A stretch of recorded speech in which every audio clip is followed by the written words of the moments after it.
The brake lights disappeared around the corner, swallowed by Prague's ancient cobblestone streets, leaving nothing but laughter echoing in the crisp autumn air. I stood frozen, the reality sinking in like a slow-spreading poison. My husband of 15 years had just abandoned me in a foreign country without passport, money, or dignity. In that moment of perfect betrayal, something cracked inside me, not with the hot flash of rage or the cold grip of fear, but with the quiet finality of a load-bearing support giving way after years of invisible pressure. They say when a building collapses, there's always a warning, a hairline fracture that grows until the structure can no longer stand. My marriage had been crumbling for years, each compromise and surrender another crack in the foundation. As darkness fell over Prague's spires, I realized the truth that would change everything. Sometimes total destruction is not the end, it's the only way to rebuild. The brake lights of the rental BMW disappeared around the corner of the narrow cobblestone street, leaving nothing but the echo of laughter hanging in the crisp autumn air. Eleanor Walker stood frozen, her mouth still open in mid-sentence, as the realization crashed over her. Her husband of 15 years had just abandoned her in a foreign country. "Richard," she shouted into the empty Prague street, her voice bouncing off ancient stone buildings that had witnessed centuries of human cruelty.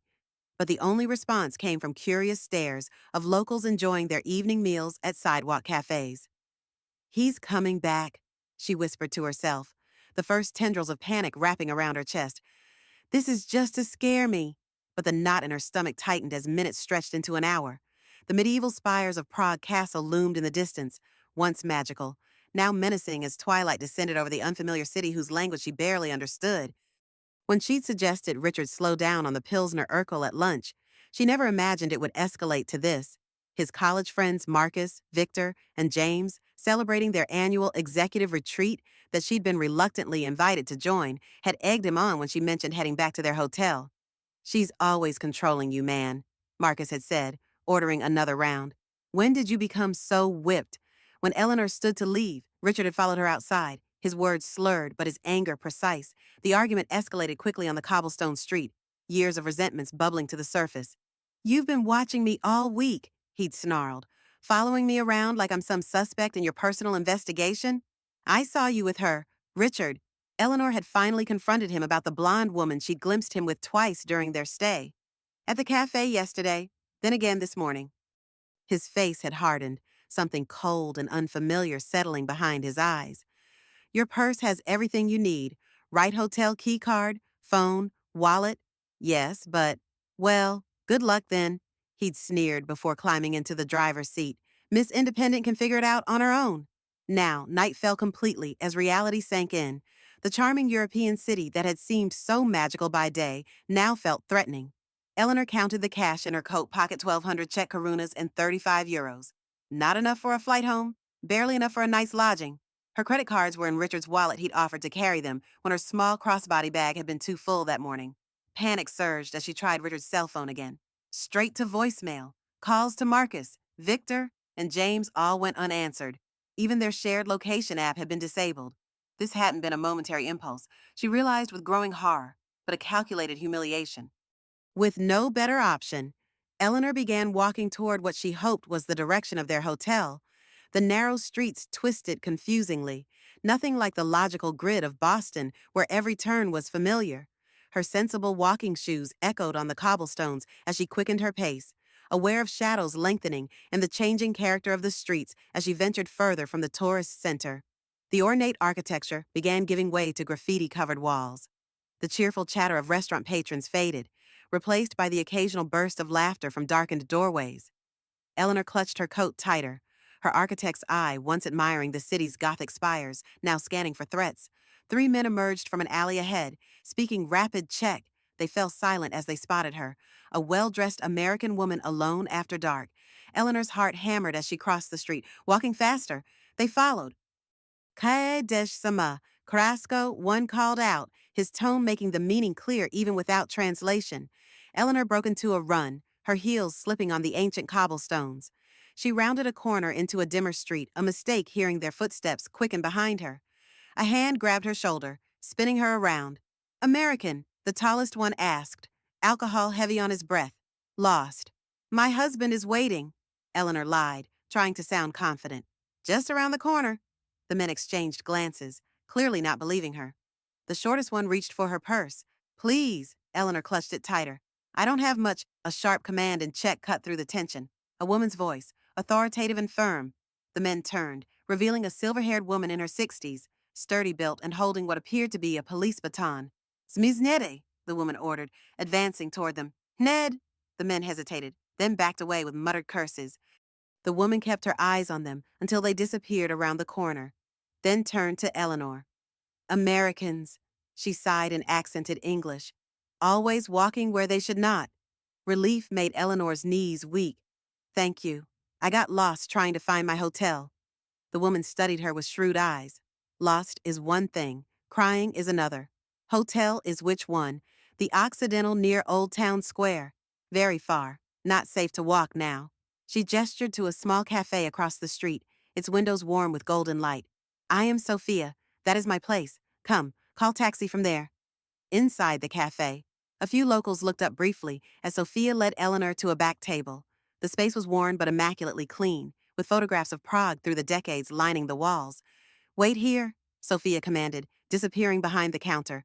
Eleanor sank into the chair, adrenaline draining and leaving exhaustion in its wake. She tried Richard's phone again. Still off. With shaking hands, she opened their joint banking app. Her stomach dropped. A notification showed her credit cards had been suspended due to suspicious activity. He blocked them, she whispered in disbelief. He actually blocked my cards. Sophia returned with a steaming cup of tea and a stern expression. So, not just lost. Yes, tell me. Maybe it was the maternal authority in Sophia's voice, or simply the culmination of shock. But Eleanor found herself confessing everything: the argument, Richard driving away, her growing realization that he'd planned this humiliation. My husband left me here, she concluded, wiping away angry tears. No hotel key, no access to our money, nothing. Sophia's weathered face showed no surprise. In 40 years of this cafe, you are not first woman with this story. She tapped a scar above her eyebrow. Before cafe, I was police. I know men like your husband. Ex-police? Eleanor asked, momentarily distracted. Had disagreements with department? About which crimes matter? Sophia's mouth curved in a grim smile. Now, practical matters. Embassy first. In morning. Tonight. I have room upstairs. Clean. Safe. I couldn't impose, not impose. Business. 300 karunas. Includes breakfast? Eleanor recognized the gesture for what it was, charity disguised as transaction to preserve her dignity. Thank you. Sophia's guest room was sparse but spotless, with a narrow bed and a window overlooking the quieter side street. After a brief orientation to the shared bathroom, Sophia left Eleanor with a clean towel and firm instructions to rest. Sleep came in fragmented bursts, interrupted by hourly checks of her phone. By morning, she convinced herself this nightmare would end, that Richard would return apologetic but ready to blame her for overreacting to his joke. She'd be angry, but relieved enough to move forward, to return to their carefully constructed life in Boston, where he was a respected CFO and she was his supportive wife who'd put her own architectural career on pause to manage their home and his social calendar. But he didn't come, over a simple breakfast of strong coffee and fresh bread. Sophia watched Eleanor's increasingly frantic attempts to contact Richard and his friends. Embassy now, Sophia declared, clearing the plates. American Embassy is in Malastrana District. I write directions. The U.S. Embassy proved an exercise in bureaucratic indifference. The consular officer, a young man whose professional sympathy did little to solve her immediate problems, typed notes into his computer as Eleanor explained her situation. Your husband took your passport. He confirmed. It was in my purse in the hotel safe, Eleanor explained, along with most of my money and my credit cards. And he's not answering your calls. He's blocked my number. All of them have. He slid a form across the desk. We can issue an emergency replacement passport, but it will take a few days. As for funds, is there anyone back home you can contact, family or friends who could wire you money? Her thoughts went to her sister Diane in New York, her only close family since their parents had passed. But calling Diane meant explaining, meant hearing "I told you so" about Richard's selfishness that she'd tried so hard to deny over the years. I'll figure something out, Eleanor said, completing the form. One moment, the officer said, frowning at his screen. It seems there's a flag on your record. A flag? What kind of flag? Your husband called yesterday, apparently. His expression remained neutral. He reported you missing, saying you'd been experiencing emotional difficulties during your trip. He expressed concern about your mental state. Cold fury replaced shock. He abandoned me in a foreign city and then reported me as mentally unstable. I'm just telling you what's in the system. Mrs. Walker, he mentioned you might seek emergency travel documents and asked to be notified if you did. And will you notify him? The officer hesitated. That would be standard procedure in a missing persons case. Yes. Eleanor stood. I'm not missing. I'm right here, perfectly stable and dealing with a situation my husband created. Are you going to help me or not? After 2 more hours navigating bureaucracy, Eleanor emerged with paperwork for a temporary passport that would be ready in 3 to 5 business days and a growing understanding of her precarious position. On a bench outside the embassy, she opened her laptop, connected to public Wi-Fi, and did what she should have done: immediately check their joint email account. There, in the drafts folder, where they sometimes left messages for each other, was a document from Richard dated 2 weeks before their trip began. Divorce papers, already prepared, with terms that left her virtually nothing from their 15-year marriage. The document included notes about her increasing emotional instability and concerning behavior. He had planned this all along. The trip wasn't a gift, it was a trap. Get her out of the country, away from her support system, then abandon her and paint her as unstable when she reacted. The prenuptial agreement she'd signed as a naive 28-year-old in love with a rising financial star would leave her with minimal assets if she appeared to have abandoned the marriage. Eleanor closed the laptop, a strange calm settling over her. The architect in her, the woman who'd once won awards for innovative sustainable design, before gradually stepping back to support Richard's career, assessed the structural damage. This wasn't a marriage that could be renovated. It was a condemned building, dangerous to inhabit. Her next decisions came with analytical precision. First, she needed funds. The emergency credit card hidden in a secret pocket of her passport holder would provide a small cushioned $2,000 limit that Richard didn't know about. Next, she needed a plan beyond Prague. On her way back to Sophia's cafe, Eleanor stopped at a small pawn shop in a less touristy part of the city. The proprietor offered her far less than its worth for her wedding ring, but enough to fund immediate survival. As she watched him place the platinum band in a display case, 15 years of marriage reduced to a transaction, she felt something unexpected relief. Sophia was wiping down tables when Eleanor returned. Embassy help? Not as much as I'd hoped. Eleanor explained the situation. My temporary passport won't be ready for days, and apparently my husband has been busy creating a narrative about my mental state. Sophia snorted. Men with money think they own truth. What will you do? I need to disappear for a while. Somewhere Richard wouldn't think to look. Sophia studied her thoughtfully. My nephew drives delivery truck to Budapest tomorrow. If you help load, he takes you. No passport check on road. Budapest, I don't know anyone there. Better, no one knows you. Sophia pulled a weathered business card from behind the counter. My friend Isabella teaches at university there. Architecture history. You are architect. Yes, maybe she helps. Eleanor stared at the card. Why would you help me like this? Sophia's face softened momentarily. 30 years ago, different country, different husband, same story. Someone helped me. She shrugged. World turns. That evening, Eleanor used the cafe's computer to send carefully worded emails. To her former supervisor at the architecture firm, Leslie a request for professional contacts in Central Europe, citing unexpected extended stay and asking for discretion if Richard inquired. To her sister Diane, a brief message saying she was safe but needed space to handle a situation with Richard, promising to call when settled. To their neighbor in Boston, a request to check their mail, implying she and Richard had extended their trip by mutual agreement. The bus station was quiet when she arrived the next morning, having spent her last night at Sophia's. Sophia's nephew, Carol, a taciturn man in his 40s, nodded at her simple backpack. Travel light, good. As they loaded crates of specialty Czech liquors into his small delivery truck, Eleanor felt someone watching. A man in a dark coat stood near the station entrance, speaking into a phone while looking in their direction.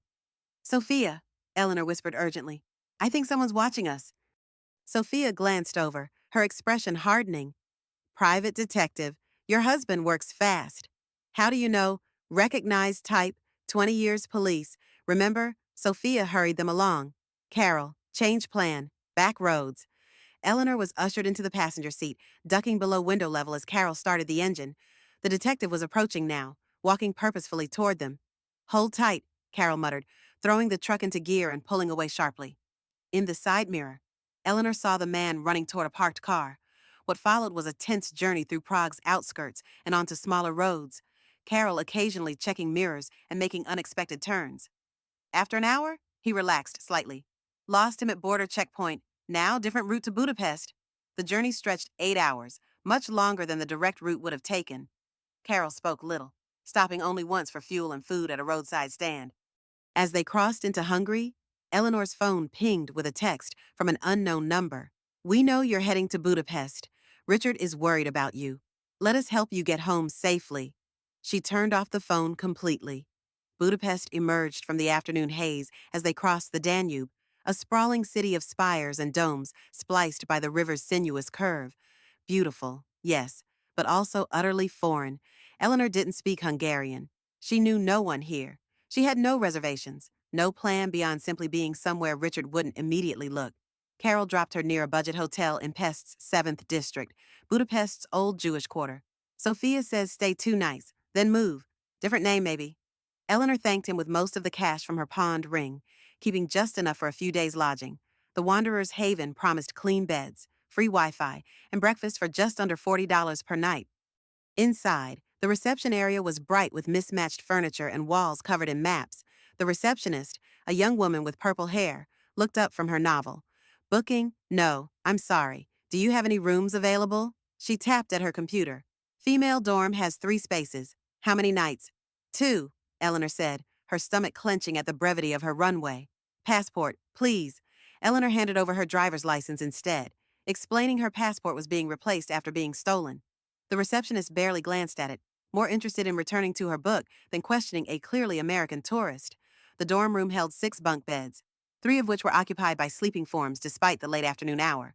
Eleanor chose an empty bottom bunk near the window, stashing her meager belongings in the assigned locker. The sheets were clean but thin, the mattress concave from countless bodies before hers. Sitting on the edge of the bed, she plugged in her phone and began triage communications.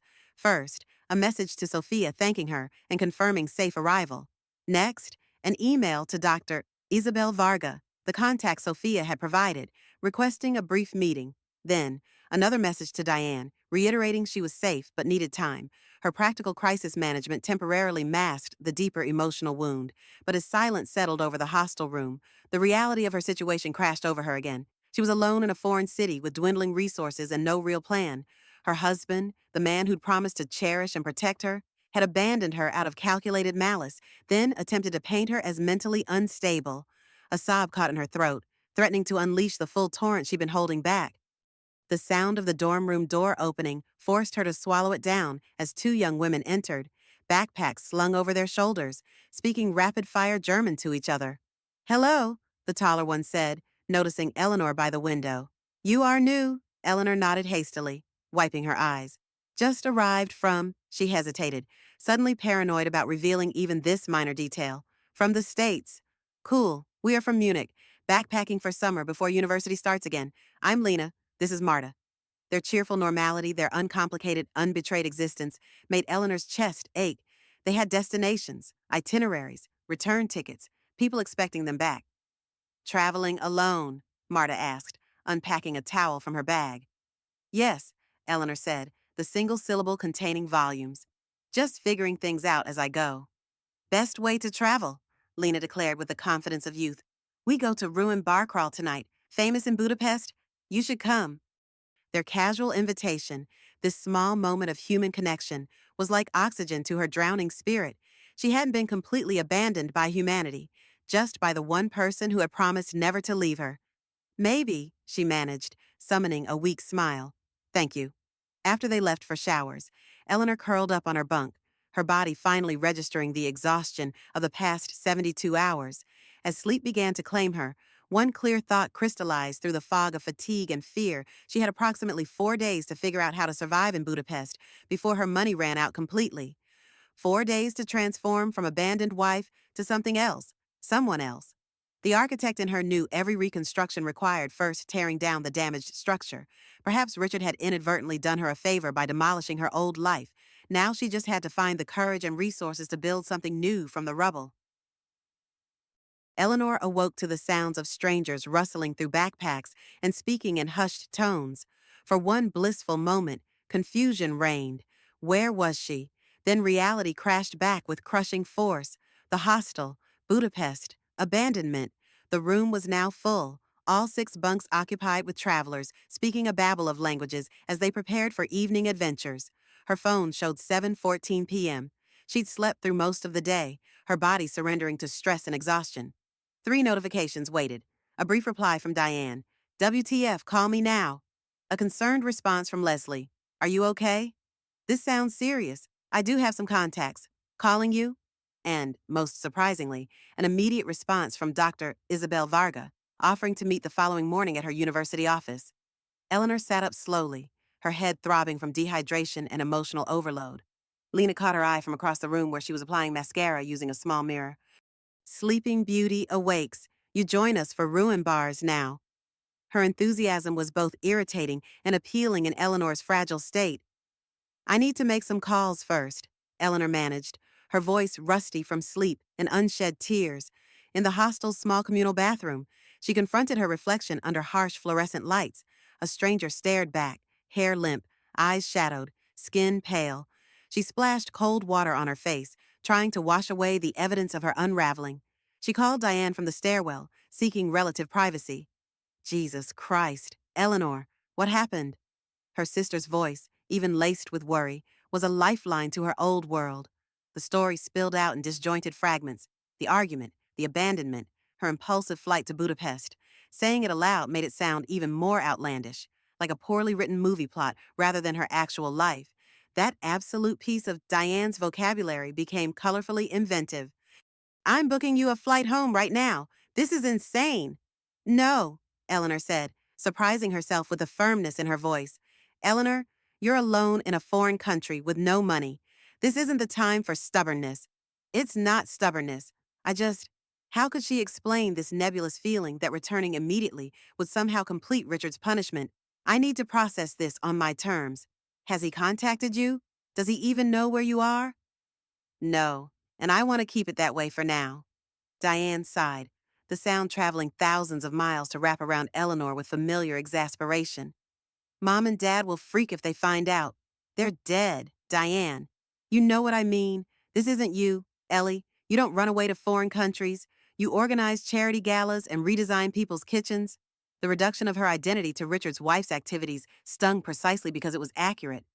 Maybe that's the problem, Eleanor said quietly. After extracting promises to check in daily and accept emergency funds if needed, she ended the call with Diane and dialed Leslie. Her former supervisor answered on the first ring.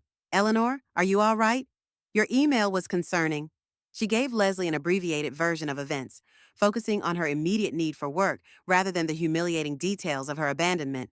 I might have something, Leslie said cautiously. A former colleague, Andrew Neff, runs a small architecture firm in Budapest, specializing in historical renovations.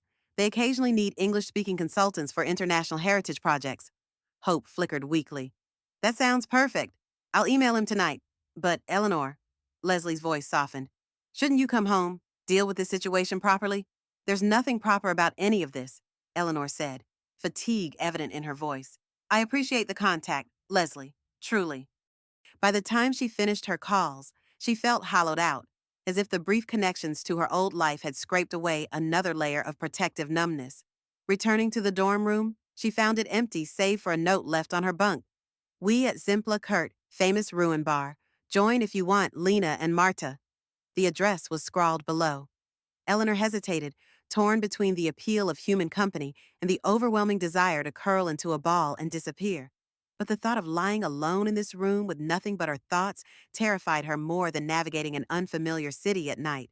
20 minutes later, she stood before what appeared to be a dilapidated building covered in graffiti. Only the crowds of young people flowing in and out suggested it was a functioning business rather than an abandoned squat. Inside, Shimpla revealed itself as a wonderland of creative decay. A former factory converted into a maze of bars and seating areas decorated with salvaged objects from communist-era Hungary. Bicycles hung from ceilings. Old television sets housed plants. Mismatched furniture crowded rooms lit by strings of colored bulbs.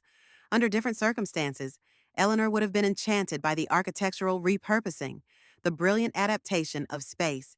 Tonight, she merely felt overwhelmed, adrift in a sea of carefree tourists and locals. After 15 minutes of fruitless searching for the German girls in the labyrinthine space, she retreated to a quieter courtyard and ordered the cheapest drink on the menu. Sipping slowly to make it last, she pulled out her phone to check her dwindling funds. The numbers stared back, implacable. After hostel costs, she had enough for perhaps 3 more days of bare subsistence. The emergency credit card would extend that runway slightly, but without income, she was on a countdown to destitution. For the first time, practical fears overwhelmed emotional ones. What if Leslie's contact didn't pan out? What if she couldn't find any work? Would she end up sleeping on the streets of Budapest? Another cautionary tale of a naive American abroad. Her architecture training had taught her to solve problems methodically, analyze, identify constraints, develop solutions. But this problem felt insurmountable. The constraints too numerous, the variables too unpredictable. A notification illuminated her phone, an email from Richard. Her heart lurched painfully as she opened it. Eleanor, your little disappearing act isn't cute. The embassy says you got emergency passport papers. Marcus and I had to cut our trip short because of your drama. When you're done with this childish stunt, let me know and we'll discuss how you're going to make this up to everyone. R. No apology, no concern for her welfare, just irritation at the inconvenience she'd caused him and his friends by not waiting obediently where she'd been abandoned. Something broke inside her then, not with the hot flash of anger or the cold grip of fear, but with the quiet finality of a load-bearing support giving way after too much pressure. The emotional scaffolding she'd hastily erected to contain her feelings collapsed entirely. Tears came in earnest now, silent but unstoppable. She buried her face in her hands, hoping nearby patrons would assume she was just another tourist who'd had too much to drink. The reality of her situation pressed down with crushing weight. Her husband didn't love her enough to worry about her. He loved his convenience, his control, his friends' approval more than her well-being or dignity. Are you okay? A woman's voice speaking English with an Eastern European accent. Eleanor looked up to see a slender woman in her mid-50s standing beside her table. Her silver-streaked dark hair was pulled back in a practical knot, and intelligent eyes studied her with concern rather than pity. I'm fine, Eleanor managed unconvincingly, wiping tears away with the back of her hand. Just having a rough night. May I? She gestured to the empty chair across from Eleanor. Without waiting for an answer, she sat and extended her hand. Isabel Varga. Eleanor Walker, she replied, automatically taking her hand. Wait, doctor, Varga from the university. The same. Your email mentioned Sophia Novak, not a common connection. She studied Eleanor with penetrating intensity. So, American architect in crisis. Sophia doesn't extend help lightly. She must have seen something in you. Her directness was oddly comforting after days of internal chaos. My husband abandoned me in Prague during our vacation. I came to Budapest because I don't know why exactly. It seemed far enough away. Eleanor expected her to react with shock or excessive sympathy. Instead, she simply nodded as if Eleanor had told her it might rain tomorrow. Men can be remarkable idiots, she said, signaling to a passing server. This calls for palinka. I can't really afford. I'm buying, she interrupted. Hungarian tradition. We don't let women cry alone in bars without at least offering medicinal spirits.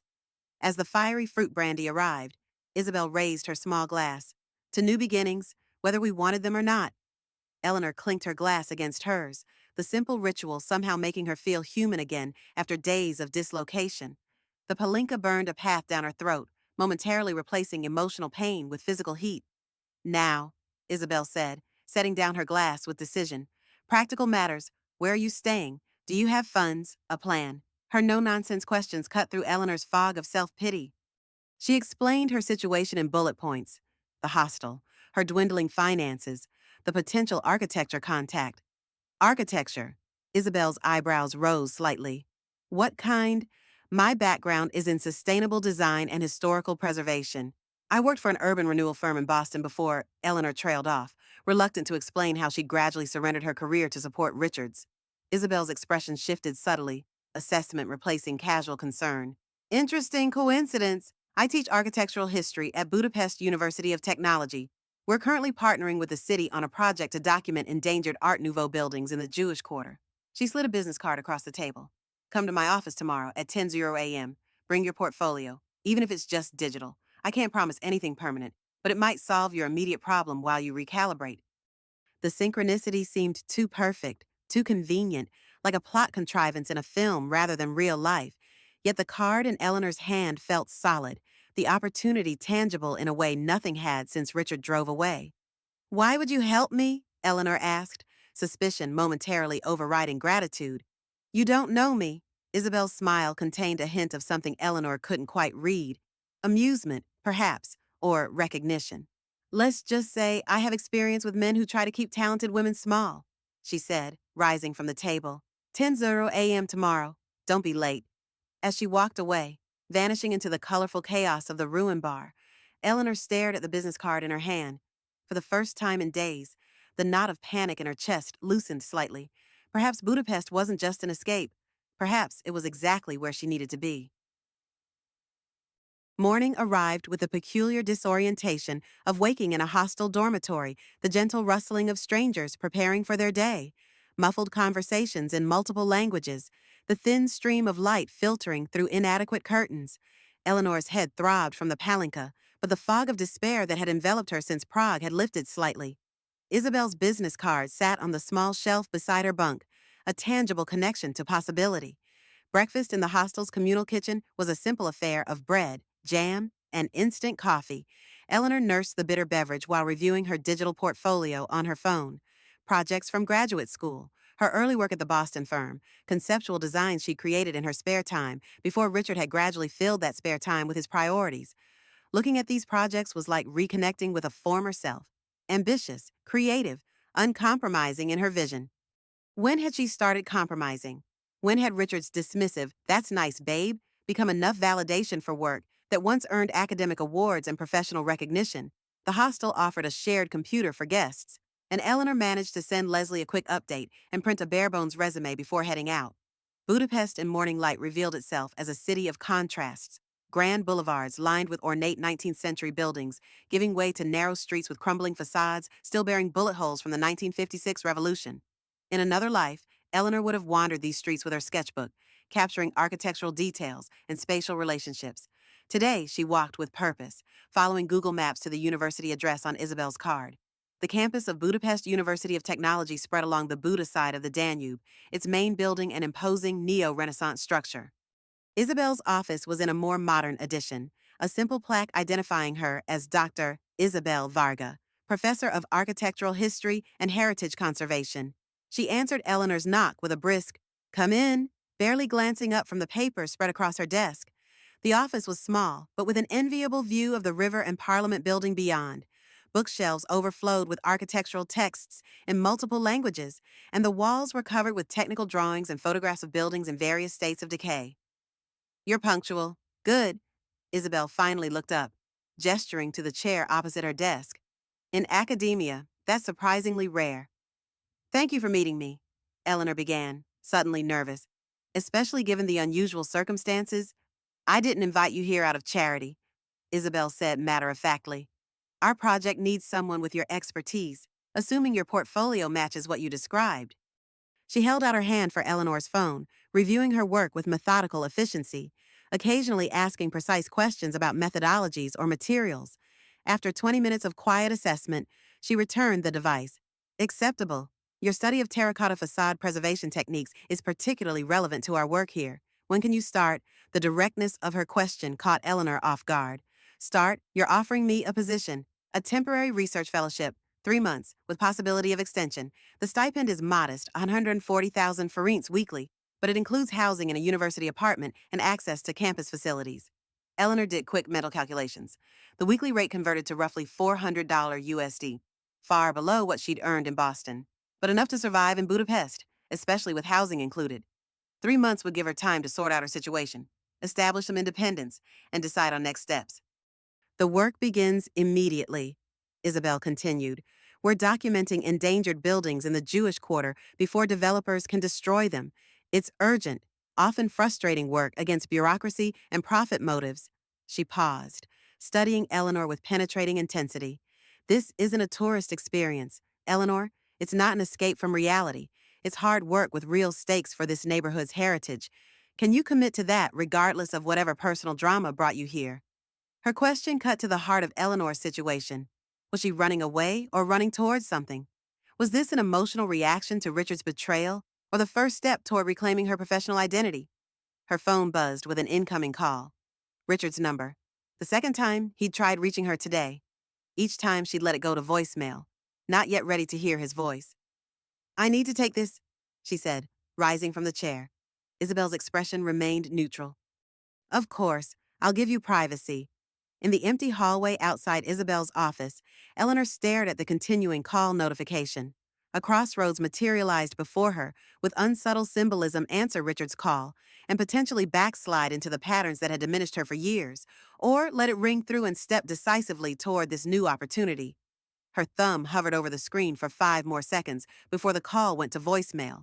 Moments later, a text appeared. Pick up your damn phone. I've been calling the hostel too. This isn't funny anymore. You're worrying everyone. Everyone meant his friends, his parents, his colleagues, the social circle that had gradually become their entire world. Not her friends, her interests, her priorities. Another message appeared. I've booked you a flight home from Budapest. I know you're there. The embassy tracked your new passport. Flight leaves tomorrow at 10:00 a.m. I'll text you the confirmation. The presumption that he could simply command her return, that she would obey without question, crystallized everything wrong with their relationship. Even in his attempt to rescue her, he was enforcing his control, expecting compliance. Her hands trembled slightly as she typed a reply. The first communication she'd initiated with him since being abandoned. I'm not coming home tomorrow. I've taken a position here. We'll discuss divorce arrangements when I'm ready. His response was immediate. This is ridiculous. What position you're being crazy? I'm coming to get you. Eleanor turned off her phone completely, leaning against the wall as the weight of what she'd just done settled over her. She'd drawn a boundary Richard wasn't expecting, one that signaled this wasn't a temporary tantrum he could wait out or override.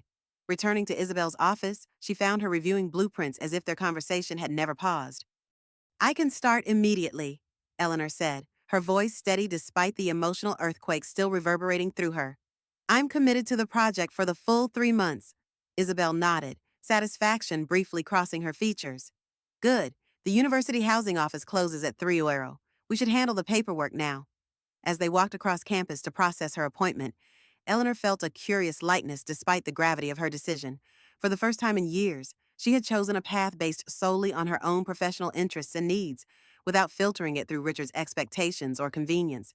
The university apartment was small, essentially a studio with basic furnishings, kitchenette, and private bathroom. But after days in a hostel dormitory, it felt like luxurious privacy. Located in a communist-era concrete building that housed visiting faculty and international students, it was functional rather than beautiful. But the large windows overlooked a quiet courtyard where trees were just beginning to bud. That evening, sitting on the narrow bed with her few possessions arranged in the provided wardrobe, Eleanor finally reactivated her phone. 12 missed calls from Richard, 5 from Diane, 3 voicemails. She listened to Diane's first. Eleanor, Richard's called me 4 times. He says you're refusing to come home and took some random job. Call me ASAP. I'm worried. Richard's messages escalated from anger to manipulative concern. This isn't like you. Eleanor, I'm worried you're having some kind of breakdown. Please let me help you. The third voicemail was from Leslie. I spoke with Andrew Neff as promised, but he says you've already accepted a position with Dr. Varga. That's wonderful news. Call me when you can with details. Eleanor texted Diane first, explaining her decision in simple terms. I've taken a 3-month research fellowship at Budapest University. Housing provided. This is something I need to do. I'm safe and okay. We'll call tomorrow with details. Then she removed her wedding ring, the original modest band that had survived when Richard upgraded to a showier diamond on their 5th anniversary, and placed it in the small desk drawer. Not discarded, but set aside. A symbol of the pivotal choice she'd made to prioritize rebuilding herself over repairing a relationship that had slowly dismantled her identity. Tomorrow, she would begin documenting endangered architecture in Budapest's historic district. The irony wasn't lost on her. She would be preserving threatened structures while reconstructing her own damaged foundation. For the first time since seeing those taillights disappear in Prague, Eleanor fell asleep without tears or fear, the path ahead uncertain, but undeniably hers. Eleanor's first day on the Budapest Preservation Project began with an early morning meeting in a converted warehouse that served as the team's field headquarters, located on the edge of the old Jewish quarter. The space combined academic precision with creative chaos, detailed maps and architectural drawings pinned to walls, 3D building models on tables, and computer stations running specialized preservation software. Isabel introduced her to the eclectic research team, Gustav, a gruff structural engineer in his 60s who eyed her skeptically over half moon glasses. Thomas, a graduate student specializing in historical materials with encyclopedic knowledge of brick types. And Mira, the team's digital modeling expert who worked with drone photography to capture inaccessible building details. Their English varied from Mira's near perfect fluency to Gustav's reluctant, grumbling phrases. The language barrier created immediate challenges as they fired technical questions at her questions that would have been complex enough in her native tongue. The American architect will document Doheny Street facades, Isabel announced, highlighting a section on the district map. Gustav, you'll show her our methodology. Gustav's mustache twitched with obvious displeasure. He muttered something in Hungarian that made Thomas chuckle and Mira frown. English, please, Isabel said sharply. We agreed. Is waste of time, Gustav said, switching to accented English. Tourist architect knows nothing of Magyar building techniques. 3 months, then gone. Eleanor understood his reluctance. She was an outsider parachuting into their long-term project, unfamiliar with local architectural history and practices. Why would they invest in bringing her up to speed for such a short stint? Swallowing her pride, she opened her portfolio app and passed her phone to Gustav. I've worked extensively with terracotta restoration and historical documentation. I recognize I have much to learn about Hungarian architectural techniques, but I'm a quick study and committed to this project. He scrolled through her work with a deepening frown, pausing on images of a Boston historical renovation she'd led early in her career. Without a word, he passed the phone to Thomas, who studied it intently before showing something to Mira. The Garrison Hotel restoration, Thomas said, his English hesitant but precise. You used traditional methods for the facade decoration. Yes, we worked with a family foundry that had preserved 19th century terracotta techniques, Eleanor explained, surprised he recognized the project. We recreated the original molds from damaged pieces. Something shifted in the room's atmosphere. Gustav rattled off rapid Hungarian to Isabel, gesturing toward Eleanor occasionally. Gustav says there are similar technical challenges with the Doheny Street buildings. Isabel translated, He will work with you today. Thus began Eleanor's crash course in Hungarian architectural preservation. Gustav proved to be a demanding but thorough teacher, his initial skepticism gradually yielding to grudging professional respect as they navigated narrow streets documenting crumbling Art Nouveau facades. His English improved when discussing technical matters, and Eleanor's sketchbook quickly filled with Hungarian architectural terms, beside detailed drawings. By late afternoon, her brain felt waterlogged with new information. Her feet ached from walking, and the emotional toll of the past days began to reassert itself. Gustav noticed her flagging energy as they documented their final building of the day. Enough, he declared abruptly, packing away his measuring tools. Tomorrow. Continue. Now. Coffee. He led her to a tiny cafe tucked between a bookshop and a vintage clothing store. Unlike the tourist-friendly establishments near the river, this place was clearly local, the menu handwritten in Hungarian, the clientele older and engaged in intense conversations over small cups of espresso. The proprietress greeted Gustav warmly, her curious gaze lingering on Eleanor as he introduced them. Eleanor caught only a few words, American and architect, before she disappeared behind the counter, returning with 2 coffees and a plate of small, nut-filled pastries. My wife, Magda, Gustav explained as she joined them at the table. Cafe, 27 years. Magda spoke no English but communicated through animated gestures and rapid Hungarian that Gustav selectively translated. Eleanor gathered she was asking about her sudden appearance on the preservation team. Tourist architect has husband problems, Gustav explained to his wife with unexpected directness. Left in Prague, came here. Eleanor nearly choked on her coffee. How did you, Isabel tells me, is important to know if you stay or run away. Magda's expression softened immediately. She reached across the table to pat Eleanor's hand, launching into what sounded like a sympathetic monologue. She says men are stupid everywhere, not just Hungary. Gustav translated with remarkable equanimity, considering he was included in this generalization. But Budapest heals broken hearts. Many wars, much destruction, always rebuilds. The kindness from these strangers, a gruff engineer and his warm-hearted wife, breached defenses Eleanor had carefully maintained. Tears welled unexpectedly, embarrassing her further. Magda clicked her tongue disapprovingly at Eleanor's attempt to hide them, saying something that made Gustav nod in agreement. Cry is good, he translated. Like rain for buildings cleans, then repair begins. This unexpectedly poetic statement from the taciturn engineer broke the remaining tension. Eleanor found herself laughing through tears, the surreal nature of her situation suddenly striking her full force. 1 week ago, she had been a Boston architect's wife, planning anniversary dinner parties.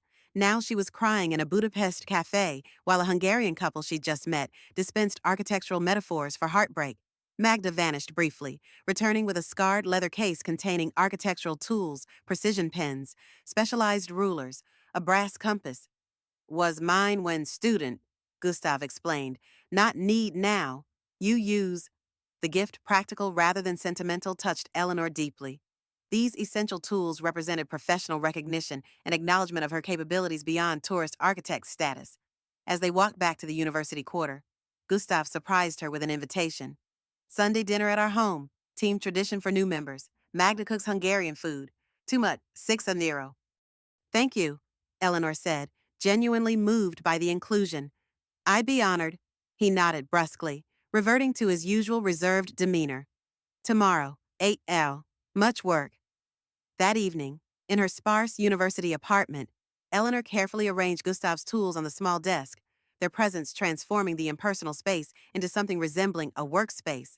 Her phone remained deliberately silent. She'd muted Richard's constant calls and texts after a particularly disturbing message threatening to contact the Hungarian police to check on her mental state. Instead, she called Diane, desperate to share the day's developments with someone who knew the person she'd been before becoming Mrs. Richard Walker. You sound different, her sister observed after Eleanor recounted her first day. More like college Eleanor. College Eleanor had opinions and ambitions, Eleanor said, the realization crystallizing as she spoke. Somewhere along the way, I stopped believing I was entitled to either. Richard's been calling me nonstop, Diane admitted. He's convinced you're having some kind of breakdown. Says he's flying to Budapest next week to bring you to your senses. A cold knot formed in Eleanor's stomach. He can try. Are you sure about this? Eleanor building a life there on your own? I'm not building a life yet, she clarified. I'm remembering how to exist independently. There's a difference. After ending the call with promises to check in regularly, Eleanor opened her sketchbook to review the day's notes. Between technical diagrams and Hungarian terminology, she'd unconsciously drawn small vignettes of her new colleagues Gustav's expressive eyebrows, Mira's focused posture at the computer, Thomas gesturing enthusiastically about brick patterns. These quick sketches captured something beyond physical appearance, the passion these people brought to their work, their commitment to preserving architectural heritage against commercial pressures. It was the kind of professional dedication she'd once possessed before gradually subordinating her career to Richard's. A knock at her door interrupted these reflections. Mira stood in the hallway, a laptop under one arm and a bottle of wine in the other. Isabel said you might need help with the documentation software, she explained. Also, I thought perhaps you would like company. First nights in new places can be lonely. Her thoughtfulness nearly undid Eleanor again. That would be wonderful, thank you. As Mira set up her computer on Eleanor's small table, Eleanor realized how starved she'd been for uncomplicated female friendship. Richard had subtly discouraged her close friendships, preferring they socialize as a couple with his colleagues and their wives, women with whom she shared little beyond their husbands' professional connections. Over cheap wine and plastic cups, Mira patiently taught Eleanor the specialized software while sharing her own story, her childhood in a small Hungarian village, her passion for digital preservation sparked by watching her grandparents' neighborhood demolished for development. Why did you come to Budapest? She asked eventually. The real reason, not the professional one. Eleanor hesitated, uncertain how much to reveal to this new colleague. My husband abandoned me during our vacation in Prague, she said finally, the words easier to say with each telling. It was meant to punish me for disagreeing with him publicly. When I didn't immediately try to follow him, he expected me to beg for rescue. Coming to Budapest was my way of refusing to play that role. Mira nodded, unsurprised. Men often mistake independence for defiance. Exactly, Eleanor said, struck by the precision of her observation, as if my primary purpose is to validate his authority rather than exist as a separate person. They talked late into the evening, the software tutorial evolving into a deeper exchange about relationships, cultural expectations, and professional ambitions. Mira's perspective, shaped by growing up in post-communist Hungary with its distinct gender dynamics, offered fresh insights into Eleanor's own situation. As she gathered her things to leave, Mira paused at the door. You should know everyone on the team has been in difficult places. Gustav lost his teaching position for political reasons under the old regime. Thomas supports his mother alone. Isabel fought years for her position when men said preservation was not serious architecture. And you? Eleanor asked. Mira smiled slightly. My story is still writing itself, like yours. After she left, Eleanor stood at the window overlooking the quiet courtyard, reflecting on the unexpected connections of this single day. In the space of 12 hours, she'd gone from complete isolation to the tentative beginnings of a professional community, people who valued her skills, respected her knowledge, and perhaps most importantly, saw her as a separate entity from her marital status. She retrieved her wedding ring from the desk drawer, studying the simple gold band in the apartment's harsh lighting. For years, this circle of metal had defined her Mrs. Walker, Richard's wife, supportive partner. Now it felt like an artifact from someone else's life. With deliberate movements, she placed it in an envelope, wrote Richard's Boston address on the front, and set it aside to mail tomorrow, not as a dramatic gesture of finality, but as a quiet acknowledgement of transition from dependent to independent, from accessory to autonomous. Whatever came next, whether reconciliation or permanent separation, it would happen on new terms, with both of them standing on equal ground. Days melted into weeks as Eleanor settled into a rhythm in Budapest. Each morning began with strong Hungarian coffee in her small apartment before joining the preservation team at the warehouse headquarters. Her days filled with meticulous documentation work, measuring ornate facades, cataloging deterioration patterns, photographing architectural details at risk of being lost forever. Physical challenges emerged immediately. The work demanded stamina she'd lost during years of sedentary office meetings and social events. Her body protested with aching muscles and blistered hands as she climbed rickety scaffolding, hauled equipment through narrow streets, and contorted into awkward positions to measure decorative elements. American architect too soft. Gustav observed her third day as she massaged cramping fingers after hours of detailed sketching. Without comment, he produced a small tin of pungent salve from his seemingly bottomless work bag, demonstrating how to work it into the strained tendons. The balm, a traditional remedy containing horse chestnut and camphor, burned intensely before providing blessed relief. Like many aspects of her new existence, it required enduring initial discomfort before improvement followed. Language barriers created daily comedic moments and frustrations. Her attempts at basic Hungarian phrases often resulted in bemused looks from locals, apparently. Her pronunciation transformed good morning into something involving sheep. The team switched to English when addressing her directly, but discussions among themselves remained rapid-fire Hungarian that left her struggling to follow technical debates. Thomas took pity on her, offering evening language lessons in exchange for help with his English academic writing.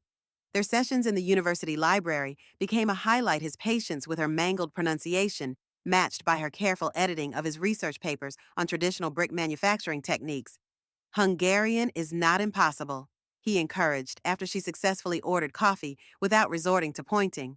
Just very different. Like your English verb things, she supplied. Yes, why look up means find but look down, not means lose crazy English. These linguistic exchanges provided unexpected moments of lightness in days otherwise weighted with professional demands and emotional processing. Learning such a challenging language forced her brain into new patterns, offering respite from brooding over Richard's increasingly desperate messages. He'd progressed from anger to bargaining, his texts evolving from accusations to promises. I've started therapy. I understand why you needed space. We can fix this together. Each message tugged at complex emotions. Part of her, the part conditioned over years to prioritize his needs, felt guilty for causing his distress. Another part recognized the manipulation beneath his apparent growth, the subtle implication that her role remained supporting his journey rather than pursuing her own. Eleanor maintained minimal contact, sending brief weekly updates confirming her safety, but refusing to engage with his pressure to return. His promised visit to Budapest hadn't materialized, apparently. His company had denied emergency leave after his abrupt return from the European trip. This reprieve gave her necessary breathing room to adapt to her new circumstances without immediate confrontation. Professional challenges demanded her full focus anyway. The documentation methodology required precision beyond anything she'd practiced in years, with Gustav accepting nothing less than perfection in measurements and observations. Her first complete building assessment returned covered in red marks and Hungarian corrections, sending her back to the site for 3 days of revisions. Not bad for beginner, he conceded when reviewing her third attempt, which contained only 4 minor corrections. From him, this constituted high praise. Practical matters of daily life in Budapest required constant adjustment. Her apartment came with minimal cooking facilities, just a two-burner stove and mini refrigerator, necessitating daily shopping at local markets rather than the American habit of weekly grocery hauls. She learned to navigate the neighborhood butcher shop through elaborate charades, the produce vendor through careful pointing, the bakery through cautious repetition of Hungarian names for bread. The modest research stipend required careful budgeting. Public transportation replaced Uber. Restaurant meals became rare treats, and her wardrobe consisted of functional work clothes, supplemented with a few secondhand finds from local shops. After years of financial abundance with Richard, this simplicity initially felt like deprivation before transforming into liberation, freedom from consumption as identity, from appearance as priority. Her phone became a lifeline to her previous world. Diane's regular check-ins providing stability when cultural adjustments overwhelmed her. Leslie emailed weekly, holding her emotional return ticket to Boston's architecture community should she choose to use it. But her connection to physical place grew stronger with each passing day. She began carrying a sketchbook everywhere, capturing Budapest's architectural contradictions. During lunch breaks and evenings here, a medieval detail surviving against odds. There, a communist-era apartment block retrofitted with solar panels. Everywhere, the collision of historical periods within single buildings. Sunday dinner at Gustav and Magda's small apartment overlooking the Danube became a weekly institution. Their home occupied the top floor of a classic Budapest building, high ceilings, parquet floors, tall windows framing river views. Here, Eleanor discovered Hungarian cuisine beyond tourist goulash, Magda's chicken paprikash, cucumber salad, dumplings, and walnut desserts that temporarily obliterated all concerns beyond appreciating the next bite. These gatherings expanded to include the entire preservation team and occasional academic colleagues. Conversation flowed between Hungarian and English, becoming more comprehensible to Eleanor each week. Sometimes Magda's brother Istvan brought his violin, filling the apartment with melancholy Magyar folk tunes that required no translation to communicate their emotional content. During the third such dinner, halfway through April, Eleanor found herself on their small balcony with Isabel, watching evening light transform the Parliament building across the river. "You're adapting well," Isabel observed, sipping plum brandy from a small glass. "Gustav says your documentation of the Corrali Street buildings is now acceptable." Coming from Gustav, acceptable was equivalent to a standing ovation. "The team has been incredibly welcoming," Eleanor said. "I wasn't expecting that. Hungarians can be reserved with outsiders initially," Isabel acknowledged. "But we recognize genuine interest and respect. You've shown both." She studied Eleanor thoughtfully, the directness of her gaze still occasionally unnerving. "Your husband has been emailing the department. Did you know?" Eleanor's stomach tightened. "No. What did he want?" "To verify your employment, express concern about your fragile state following a traumatic incident in Prague." Her tone remained neutral, but her raised eyebrow conveyed skepticism. "He suggested you might benefit from his guidance in returning home." Heat flashed through Eleanor, embarrassment mingled with anger at this attempted intervention in her professional life. "I'm sorry he's bothering your department. This is completely inappropriate. I informed him that the university does not discuss personnel matters with unauthorized individuals." A small smile appeared. "I also mentioned that your work has been exemplary and that we are considering extending your fellowship." This was the first Eleanor had heard of any extension. "Are you serious? The documentation phase ends in June, but we're applying for funding to implement preservation techniques on 3 priority buildings. Your experience with the Boston terracotta restoration would be valuable." The offer hung in the crisp evening air, not just extended time away from Boston, but meaningful professional engagement with a project that mattered. Conservation work that would preserve architectural heritage for generations. "I'd need to consider it carefully," Eleanor said, mind already racing through implications. Extended separation from Richard would force definitive decisions about their marriage rather than maintaining this liminal state. Remaining in Budapest beyond tourist visa limits would require paperwork, official status, commitments. "Of course," Isabel nodded. "The funding decision comes next month. Just know the option exists." Inside, laughter erupted as Thomas apparently finished telling a story, Magda's warm chuckle rising above the others. Through the balcony door, Eleanor watched these people who'd been strangers weeks ago, Gustav gesturing emphatically to illustrate some technical point, Mira translating for a visiting German colleague, Magda distributing tiny cups of potent espresso. They'd accepted her based on professional capability rather than marital status. They valued her contributions without measuring them against anyone else's needs or comfort. They'd created space for her to recalibrate her sense of self, separate from the identity she'd constructed as Richard's wife. Thank you for telling me about the extension possibility, Eleanor said to Isabel. And about Richard's emails. You deserve to know both, she replied simply. As they rejoined the gathering, Istvan began another soulful violin melody. Something in the minor key progression captured exactly what Eleanor felt: melancholy for what was lost, uncertainty about what lay ahead, but underlying everything, a growing confidence in her capacity to navigate this unexpected journey. What is this song? She asked Magda, who had taken the seat beside her. Is called Uje Elet, she replied, her limited English still communicating effectively. New life, very old song, but always new again. New life indeed, not the one she'd planned or expected, but increasingly one she was choosing with deliberate intention rather than passive acceptance. The muscles gained from physical labor, the professional confidence rebuilt through demanding work, the independence cultivated through daily navigation of foreign systems, all were constructing a version of herself she barely recognized but increasingly respected. Later that night, returning to her small university apartment, she realized she'd gone the entire evening without checking her phone for messages from Boston. Her first full day of presence in her new reality, without the gravitational pull of the old one constantly tugging at her attention. It felt like crossing an invisible threshold, not dramatic or definitive, but significant nonetheless. The way a building gradually settles into its foundation, finding equilibrium after disruption, adapting to new circumstances without forgetting its original structure. May arrived with unexpected warmth, transforming Budapest from its early spring austerity into a vibrant explosion of greenery and outdoor life. Cafes expanded onto sidewalks, the Danube sparkled with pleasure boats, and parks filled with locals soaking up sunshine after the long winter. Eleanor's work with the preservation team had settled into a productive rhythm. Mornings were dedicated to field documentation of endangered buildings. Afternoons to data compilation at headquarters and occasional lectures at the university, where she assisted Isabel in teaching architectural conservation principles to graduate students. One unusually hot Tuesday, they finished early at a site on Rumbach Street where the ornate synagogue facade was deteriorating rapidly. Gustav declared the heat unsuitable for proper assessment of the delicate stonework and dismissed them for the day. As the team dispersed, he lingered beside Eleanor, uncharacteristically hesitant.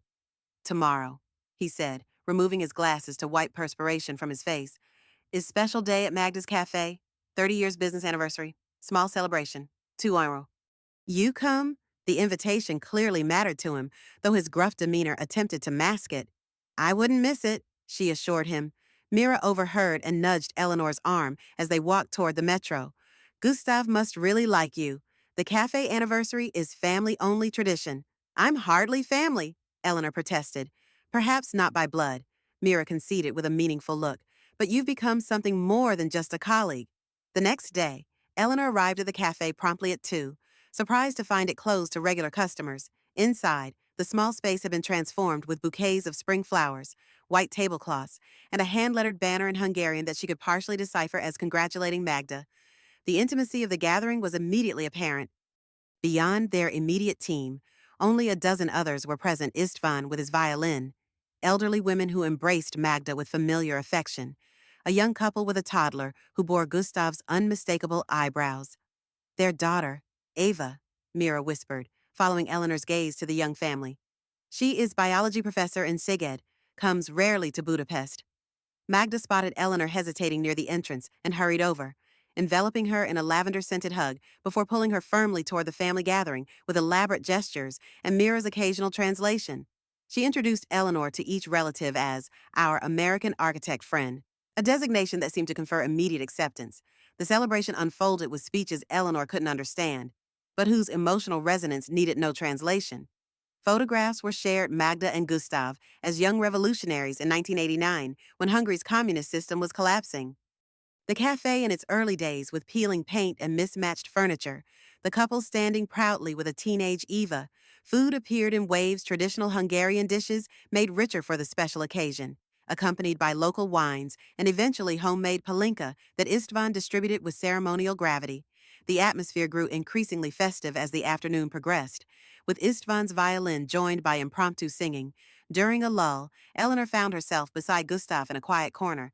The palinka had softened his usual reserve, his expression more contemplative than stern as he watched his wife laughing with her sister. 30 years is remarkable, Eleanor offered. The cafe is clearly beloved in the community. He nodded slowly. Was not always cafe. Before, illegal meeting place. This unexpected revelation captured Eleanor's full attention. Illegal during communist times. Yes, 1988, 1989, big changes coming to Hungary. Magda and I, students then, architects like you, but also political. He searched for words, frustration crossing his face at the limitations of English, switching tactics. He pulled a worn leather wallet from his pocket and extracted a yellowed newspaper clipping. The black and white image showed a much younger Gustav addressing a crowd, Magda beside him clutching papers. University protest, he explained, against government building demolitions in Jewish quarter, historic places, people's homes destroyed for party buildings, big hotels for Western tourists with dollars. The parallels to their current preservation work were unmistakable. You were fighting the same battles 40 years ago. Same fight, different enemy, then communist government, now big developers with money. His expression darkened. I lost teaching position at university. Blacklisted. Magda, too. This place was her parents' small grocery. We made upstairs apartment meeting place for architects, historians, students, dangerous times. Eleanor tried to imagine the taciturn engineer and his warm-hearted wife as young revolutionaries, risking their careers and possibly freedom to protect architectural heritage. The cafe took on new significance, not just a business, but a continuation of lifelong principles. After changes, no teaching jobs for us. Still too political, they say. So, Magda makes cafe downstairs. I work construction, then small engineering projects. Still, we document buildings, fight for preservation. 40 years now. The depth of their commitment humbled her. Her own career sacrifices for Richard seemed trivial compared to their decades of professional marginalization for standing by their convictions. Why are you telling me this? Eleanor asked, sensing there was more behind this unusually personal disclosure. Gustav studied her intently. Isabel says possible fellowship extension for you. Important you understand this work, not just job for us. Is life purpose? His implication was clear. If she stayed, it would mean committing to something beyond professional advancement or personal healing. It would mean joining a multi-generational struggle to preserve cultural heritage against powerful economic forces. Before Eleanor could respond, Eva approached with her young son, breaking the moment's intensity. The little boy showed her a drawing he'd made of what appeared to be the cafe, complete with a stick figure Magda behind the counter. The evening deepened into celebration, but Gustav's revelation remained foremost in Eleanor's thoughts. As she observed the gathering through new eyes, she noticed subtle details she'd previously missed, how Istvan's violin case bore political stickers from various eras, how Magda's sister walked with a slight limp suggesting old injury, how the elderly women treated Gustav with particular deference. These weren't just colleagues or even friends. They were comrades in the strongest sense people who'd stood together through political upheaval, who'd sacrificed professional advancement for principles, who'd transformed opposition into positive action through preservation work. Later, as the celebration wound down, Isabel joined Eleanor at a small table where she'd been sketching the gathering surreptitiously in her notebook. Now you know our little team's history, she said without preamble. Gustav doesn't share those stories often. I'm honored he trusted me with it. Eleanor hesitated before asking, how do you fit into all this? You're younger than they are. Isabel smiled faintly. Gustav was my professor, unofficially, after his dismissal. He held secret seminars in apartments around the city for students disappointed with the official curriculum. I was 19, idealistic, angry about what was happening to Budapest's historic buildings. She traced the rim of her coffee cup thoughtfully. When official barriers to his teaching were finally removed in the late 1990s, he recommended me for my first research position instead of taking it himself, said the new generation needed institutional access more than he did. This selfless professional sponsorship explained the deep respect Eleanor had observed between them, despite occasional disagreements. Isabel had achieved the academic position Gustav had been denied, carrying his preservation ethics into formal academic structures. And you, Isabel asked, what made an American architect leave a comfortable career to document crumbling buildings in a language she doesn't speak? The question penetrated Eleanor's carefully maintained professional facade. These people had shared their deepest motivations and sacrifices. Honesty seemed the only appropriate response. I lost myself, she admitted, the words emerging with surprising steadiness. Gradually, incrementally, I surrendered my professional identity to support my husband's. This work being here is helping me remember who I was before that happened. Isabel nodded, neither judging nor offering platitudes. Many women in architecture face this pressure, though perhaps less dramatically than being abandoned in Prague. The abandonment was actually clarifying, Eleanor reflected. It made visible what had been happening invisibly for years. As the evening concluded, Magda insisted on packing leftover food for everyone. Embracing Eleanor at the door, she pressed a small package into her hands, whispering something in Hungarian. Family recipe book, Gustav translated from behind her. Very special gift. Magda says you need Hungarian cooking in America when you go back. When, not if, despite their growing connections. They still viewed her presence as temporary, a brief intersection with their lifelong community before she returned to her real life in Boston. But as Eleanor walked back to her apartment through Budapest's twilight streets, that real life seemed increasingly distant and theoretical. The fellowship extension Isabel had mentioned would carry her through the end of summer. After that, what Richard's messages had grown less frequent but more strategic, focusing on practical matters requiring her attention tax filings, house maintenance decisions, his mother's upcoming surgery. Each represented a tether to their shared life, a responsibility she couldn't indefinitely ignore. Yet, as she passed a particularly beautiful Art Nouveau building their team had recently documented, seeing the subtle details she'd personally measured and drawn, she felt a profound connection to this work and these people that transcended professional opportunity. Their willingness to share not just expertise but personal histories had transformed her relationship with both the city and the project. She was no longer just an American architect temporarily escaping marital problems. She had become part of something meaningful, a small link in a decades-long chain of preservation efforts spanning political systems and generations. In her university apartment, Eleanor carefully placed Magda's recipe book beside Gustav's drafting tools on her desk, tangible symbols of acceptance and belonging she hadn't anticipated finding when she first arrived in Budapest with nothing but determination and wounded pride. The dichotomy was becoming clearer with each passing day returned to Boston, and the remnants of a marriage built on her diminishment, or remain in Budapest and continue building professional purpose with people who valued her contributions without requiring her self-erasure. Not a simple choice between husband and career, but between two versions of herself. One gradually shrinking to accommodate others' expectations. One expanding into forgotten capabilities and unexpected connections.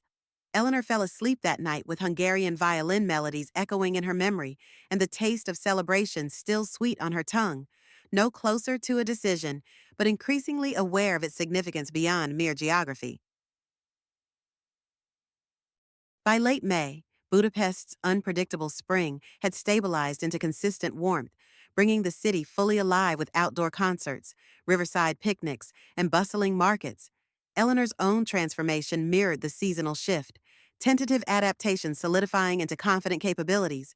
Professionally, she hit a significant milestone when Gustav handed her responsibility for the complete documentation of an endangered building on Dobbs Street, a once magnificent residential structure with an elaborate Art Nouveau facade, now crumbling beneath decades of neglect. This wasn't just another assignment. It was the first project where she would lead rather than assist. Your assessment, your methods, he instructed, handing her the preliminary file. I review only at end. The trust implicit in this handoff both terrified and energized Eleanor. The Dobbs Street building presented complex challenges, structural instability that made certain measurements dangerous, ornamental details requiring specialized documentation techniques, and a partial historical record that needed reconciliation with current conditions. She approached the project methodically, combining technical skills with instincts she'd forgotten she possessed. Years of subduing her professional opinions in deference to Richard's preferences had dulled her confidence in her own judgment. Now, faced with decisions that were hers alone, she rediscovered the architect who had once fearlessly defended design choices to skeptical professors. Her body had changed, too. The daily physical demands of preservation work climbing, measuring, sketching for hours in awkward positions had strengthened muscles long dormant from Boston's comfortable routines. Her hands, once manicured for social appearances, now bore calluses from tools and pencils. Her skin had tanned from outdoor work, and she'd cut her hair shorter for practical fieldwork changes that startled her occasionally when catching her reflection in windows. Language barriers gradually diminished as her Hungarian vocabulary expanded beyond architectural terminology. She could now manage basic transactions and social pleasantries without resorting to charades. More significantly, she began to comprehend team discussions, catching the essence of technical debates even when specific terms eluded her. One drizzly afternoon, as Eleanor worked alone measuring deteriorating terracotta elements on the Dobbs Street building's third floor, Thomas arrived unexpectedly with coffee and pastries. Thought you might need energy, he explained, setting up their impromptu break in a relatively dry corner of the scaffold. Also wanted to see your documentation method. Is different from Gustav's traditional approach. Yes.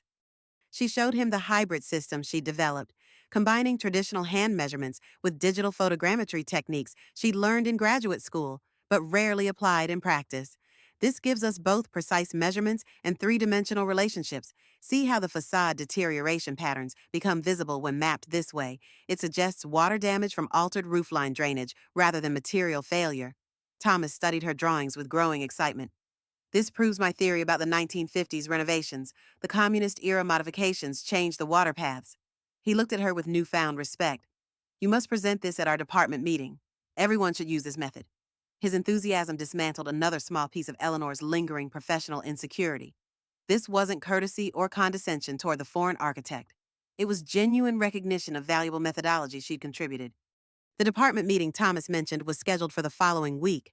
When Isabel asked for project updates, Eleanor nervously presented her findings on the Dobbs Street building, explaining the documentation approach and resulting insights about deterioration patterns. To her surprise, the presentation sparked an energetic discussion among the Hungarian preservationists. Gustav questioned some aspects of her method, but acknowledged its advantages for certain conditions. Other team members requested demonstrations for their own projects. Isabel took comprehensive notes, clearly considering broader applications.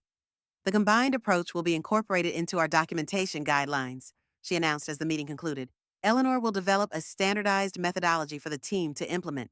This official adoption of her professional contribution marked a watershed moment. For years, her ideas had been politely acknowledged, then subtly dismissed in Boston, not through explicit rejection, but through the soft erosion of being perpetually deprioritized against more pressing concerns. Leaving the meeting, Mira linked her arm through Eleanor's. Now you are truly part of the team. You have changed how we work. I just applied techniques I learned years ago. Eleanor demurred. No, Mira insisted. You found new application for old knowledge. This is not small thing. That evening, Eleanor received a rare email from Leslie in Boston. Eleanor, hope you're well. Saw your methodology presentation was shared through the International Heritage Conservation Listserv today. Dr. Varga credited you with an innovative approach to facade documentation that's being implemented across their Budapest projects. Several colleagues here are quite impressed, myself included. This is exactly the kind of work you always wanted to do. Proud of you. Let me know if you're planning to return to Boston anytime soon. There's growing interest in your expertise. The European preservation community was small enough that word traveled quickly. But Eleanor hadn't anticipated her work reaching back to Boston so directly. The validation from former colleagues, people who had known her before she became primarily Richard's wife, carried profound significance. As if summoned by this professional recognition, Richard's communication strategy shifted again. His latest email acknowledged her work more directly than ever before. Eleanor, I've heard through architecture circles that you're doing impressive work in Budapest. I always knew you were talented. When you're ready to come home, we should discuss how you might continue some professional involvement while we rebuild our marriage. I've been doing a lot of thinking about how I took you for granted. The carefully worded message revealed his adaptable manipulation. Having failed to prompt her return through guilt, anger, or practical entanglements, he now attempted to position himself as supportive of her professional identity. Yet the condescension remained evident in phrases like some professional involvement and the implication that her career would remain secondary to rebuilding our marriage. Months earlier, this apparent support might have seemed progressive and appealing. Now, having experienced genuine professional respect and autonomy, Eleanor recognized the subtle limitations embedded in his offer. She drafted several responses before sending a brief, neutral acknowledgement. Thank you for your support. I'm fully engaged with the preservation project here through at least August. We'll discuss future plans when there's more clarity on both sides. Her growing confidence extended beyond professional realms into daily life. She now navigated Budapest with the familiarity of semi-resident rather than tourist confusion, knowing which metro line closed early on Sundays, which market vendor sold the best cherries, which cafe allowed lingering for hours over a single coffee. Her university apartment had transformed from temporary shelter to personalized space, adorned with architectural sketches, photographs of documented buildings, and small treasures collected during weekend explorations, a ceramic tile salvaged from a demolition site, dried flowers from Margaret Island, river stones from Danube shores. The stipend that initially seemed barely adequate now stretched comfortably as she mastered budget living, cooking simple meals from Magda's recipe book, finding free cultural events throughout the city, trading English editing for Hungarian lessons with university students. One Saturday morning in late May, Eleanor ventured alone to an architectural salvage yard Gustav had mentioned on the city's outskirts. Wandering through aisles of discarded historical elements, ornate doorknobs, stained glass fragments, carved wooden panels, she felt a profound connection to the layers of history embedded in each object. The elderly proprietor, noticing her careful examination of terracotta medallions, approached with curiosity. In her improving Hungarian, Eleanor explained her work with the preservation team, documenting Dobbs Street's facade elements. His face brightened with recognition. Zoltan's American. He mentioned you. Come, come. I have something you should see. In a back room filled with carefully organized architectural artifacts, he showed her a collection of original molds used for creating Art Nouveau decorative elements in the early 1900s, including pieces that matched exactly with the deteriorating medallions on her Dobbs Street building. These might help your restoration work, he offered, better than guessing at original patterns. The discovery represented a breakthrough for their documentation original production materials rather than speculative reconstruction. Taking careful photographs and measurements, Eleanor thanked him profusely. You understand the value, he said approvingly. Most young people see only old, broken things. Leaving the salvage yard with detailed documentation of the molds and the proprietor's promise to collaborate with their team, Eleanor felt a surge of accomplishment entirely her own, not as Gustav's assistant or Isabel's fellow researcher, but as a preservation architect who had made a valuable discovery through independent initiative. Back at headquarters, she compiled the findings into a comprehensive report and emailed it to the team, including recommendations for incorporating the mold documentation into their restoration planning. Gustav's response came uncharacteristically quickly. Excellent work. This changes restoration approach completely. Very important discovery. These 7 words of professional validation from the taciturn engineer, who rarely offered praise and never without justification, represented a milestone in Eleanor's journey from abandoned tourist to respected colleague. That evening, she called Diane with more animation than she'd felt in months. I need to tell you about the architectural molds I found today, she began, launching into a detailed explanation that would have bored her sister to tears in her previous life. I have no idea what you're talking about, Diane laughed when Eleanor finally paused. But you sound more like yourself than I've heard in years. Not since graduate school. Actually, her observation stopped Eleanor mid-sentence. She was right. The passionate engagement with architectural details, the excitement about historical discoveries, the satisfaction in solving preservation challenges, these had been fundamental to her identity before gradually being subordinated to Richard's interests and needs. I feel more like myself, she admitted. Sometimes I barely recognize the person I became in Boston. The question is, Diane said gently, which version stays when you come home, the architect who discovers historical molds and develops documentation methods, or the wife who plans dinner parties and manages Richard's social calendar?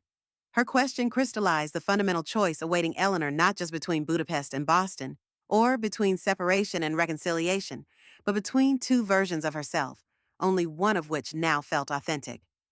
I don't know if both versions can coexist, she said quietly. Maybe that's the real discovery you needed to make in Budapest, her sister replied. More important than any architectural molds. June arrived with a heat wave that settled over Budapest like a heavy blanket. The Danube glistened under relentless sun, and work schedules shifted earlier to avoid afternoon temperatures that made precise measurements nearly impossible. Despite the challenging conditions, their documentation of endangered buildings continued with growing urgency. Developers were increasing pressure on property owners, and several historically significant structures have received demolition notifications. On the first Monday of the month, Isabel's typically composed demeanor showed unusual tension as she addressed the gathered researchers.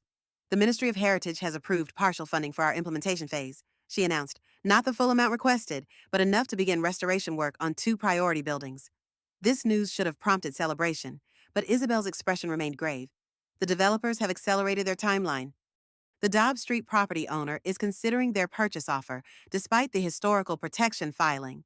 We have perhaps 8 weeks to implement demonstrable restoration work before legal challenges begin. The stakes suddenly elevated from documentation to active intervention, not just recording history, but physically preserving it against commercial interests. The team immediately launched into strategic planning, with Isabel and Gustav assigning responsibilities based on expertise. Eleanor will lead the terracotta restoration component, Gustav stated without preamble. Her Boston experience with similar techniques is most relevant. Thomas will assist. Eleanor looked up in surprise. Leading research documentation was one thing. Directing a crucial restoration element with limited time and funding was another level of responsibility entirely. This position should go to someone permanent, she objected quietly. My fellowship ends in August. Actually, Isabel interjected, that's another matter we need to discuss. She slid a folder across the table toward Eleanor. The university department has approved a one-year visiting researcher position beginning in September, full teaching and restoration responsibilities, with appropriate visa sponsorship. The conference room fell silent as Eleanor stared at the official letter inside the folder. Budapest University of Technology and Economics formally invited her to join their architectural conservation faculty as a visiting researcher specializing in decorative facade restoration techniques. This is a real position, Isabel continued. Competitive salary, benefits, professional development opportunities, not charity or temporary accommodation. She emphasized these last points, understanding Eleanor's need for legitimate professional recognition rather than sympathetic placement. We want you to stay, Mira added simply. You belong with this work.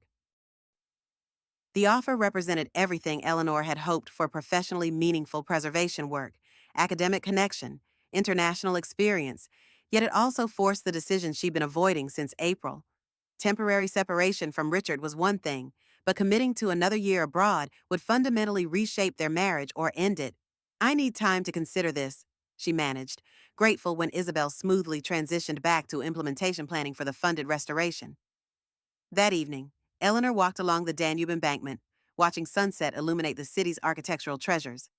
The formal position offer had crystallized what had been gradually emerging for months. She had built something valuable in Budapest, professionally and personally. Leaving in August would mean abandoning not just meaningful work, but also this unexpected community that had embraced her. Yet Boston held its own claims, a house she'd helped design. Friendships, however, attenuated, family connections, and the complex, damaged relationship with Richard that remained unresolved. Their marriage had become a building with serious structural flaws, but demolition wasn't the only option. Renovation, though difficult, remained possible if both parties committed to the work. Her phone buzzed with a text from Richard. Happy anniversary, Eleanor, 5 years today. Remember our dinner at Canlis? I miss you. We should talk about the future. The anniversary had completely slipped her mind, a telling omission that sparked both guilt and clarity. The marriage that had once been central to her identity had become peripheral to her daily existence. Whether through his actions or her response to them, they had drifted toward disconnection long before Prague. Eleanor called Richard directly, their first real-time conversation since the abandonment. Eleanor? His voice held disbelief. You actually called? It's our anniversary, she acknowledged. It seemed appropriate to talk. I've missed you so much, he began, words tumbling out in practiced cadence. These months have given me perspective on how much I took you for granted, Richard, Eleanor interrupted gently. I've been offered a position in Budapest, a year-long appointment beginning in September. Silence stretched between them, spanning thousands of miles and months of separation.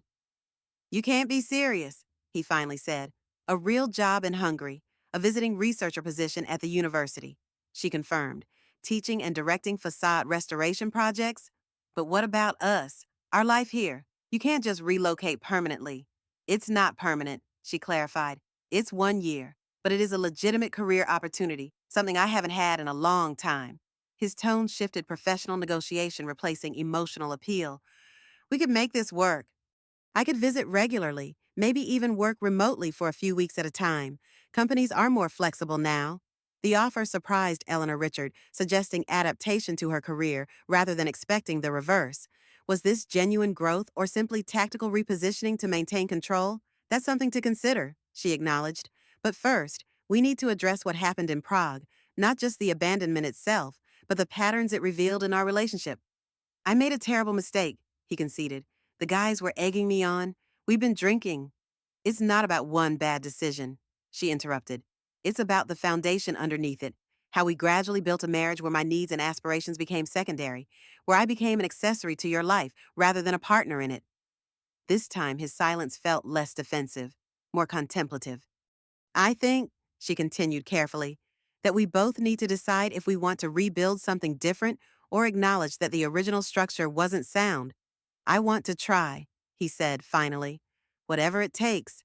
As the call ended, the Buddha castle illuminated across the river, its reconstructed walls standing firm despite centuries of damage and rebuilding. Some structures could be saved, renewed, and strengthened after near destruction. Others, despite best intentions, could never safely function again. Time would reveal which category held their marriage. Following her anniversary conversation with Richard, life in Budapest accelerated to a dizzying pace. The Dobbs Street restoration project demanded intense focus. They had mere weeks to demonstrate meaningful progress that would strengthen the building's historical protection status against developer challenges.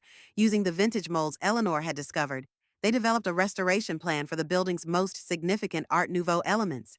The process required ingenuity with limited resources, adaptive techniques that honored historical methods while accommodating modern constraints. In perfect world, we rebuild entire facade. Gustav explained as they assessed damaged terracotta elements. With our budget, we must create what is English word prototype example sections that show potential.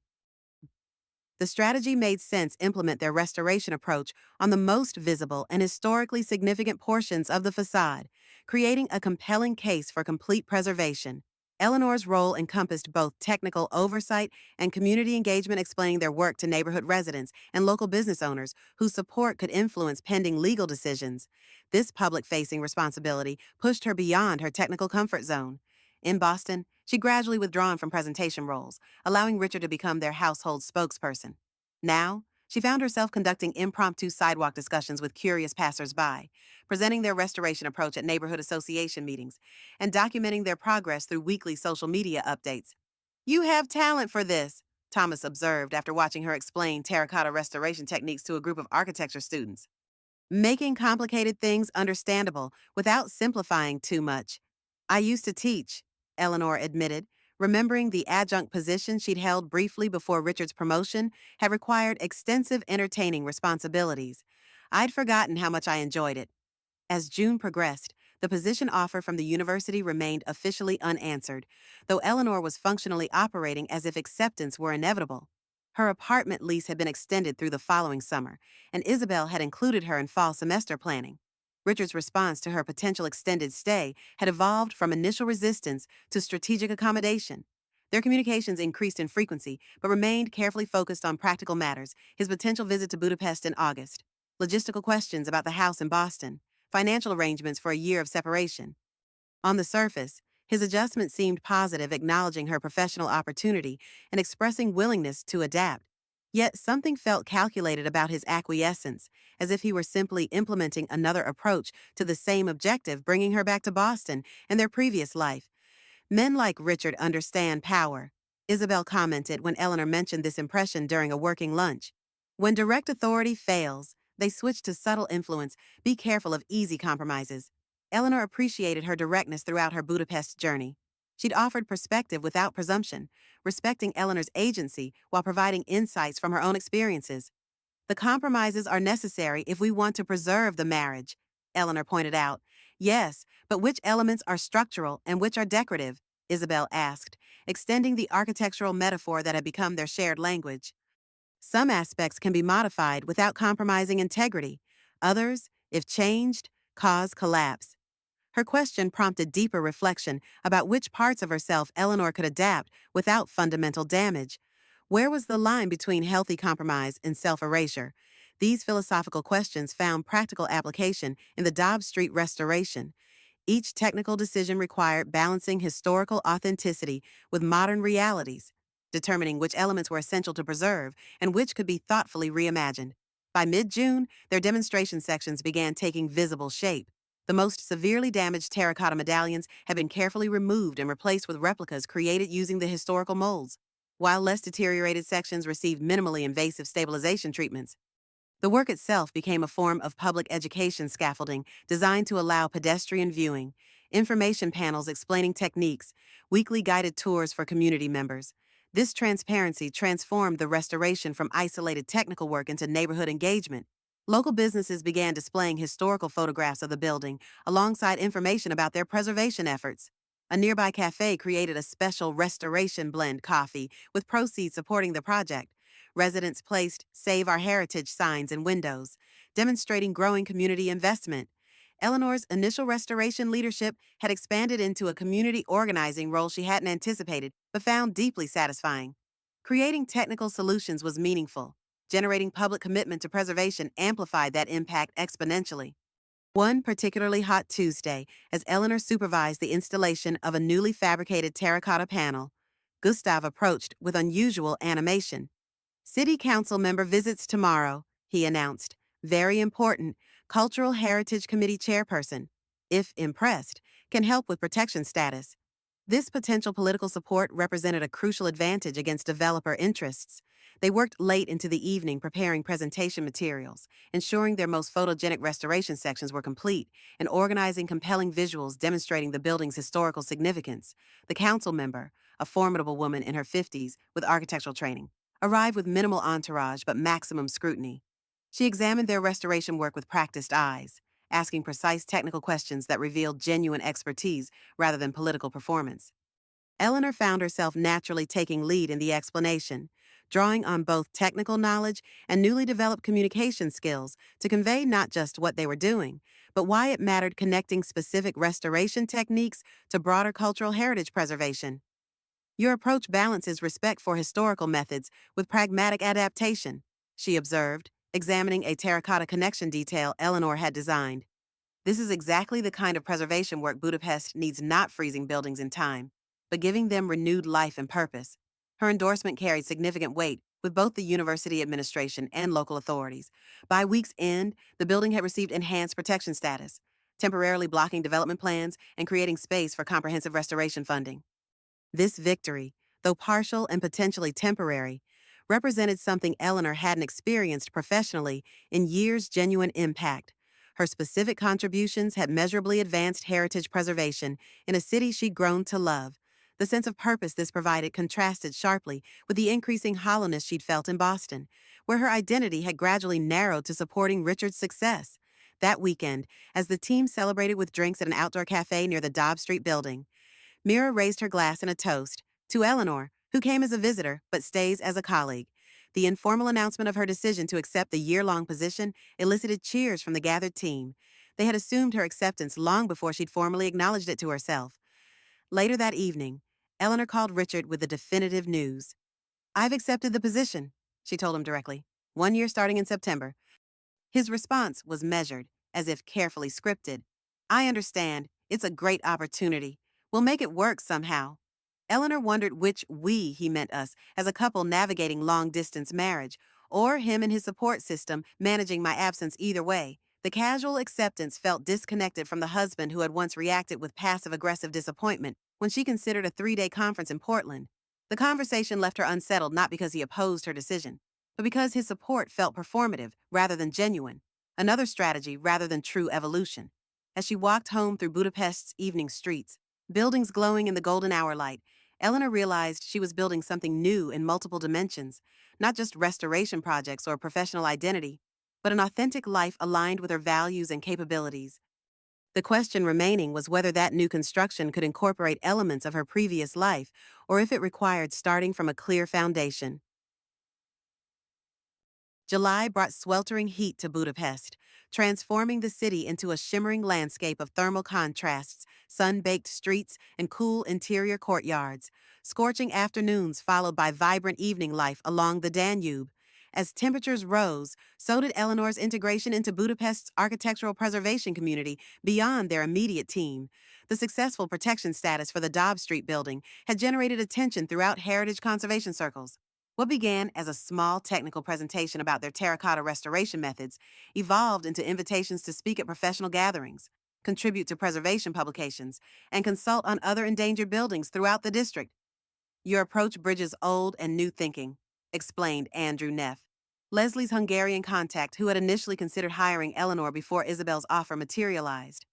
Now director of a prestigious conservation firm, he invited her to review their restoration plans for a historic bathhouse. Most preservationists either worship tradition blindly or embrace modern solutions too eagerly. You find the intelligent middle path. This professional recognition expanded her circle beyond the university team. Eleanor found herself welcomed into Budapest's tight-knit community of heritage architects, invited to their monthly gatherings at a centuries-old pub near the Castle District, included in passionate debates about preservation philosophy, consulted on challenging technical problems. These connections weren't merely professional. After years of socializing primarily with Richard's colleagues and their partners, she rediscovered the pleasure of relationships built around shared passion rather than obligation. These architects, historians, and craftspeople became friends who invited her to weekend excursions to historic villages, home-cooked dinners in centuries-old apartments, and impromptu sketching sessions at architectural landmarks. Her improved Hungarian facilitated deeper connections with neighbors and local shopkeepers. The elderly baker, who had initially communicated through elaborate pantomime, now greeted her with conversations about weekend plans. The neighborhood librarian reserved architectural journals she thought might interest Eleanor. The family-owned paprika shop began preparing her regular order when they spotted her approaching. These small recognitions created a sense of belonging she hadn't anticipated when first arriving as a disoriented, abandoned tourist.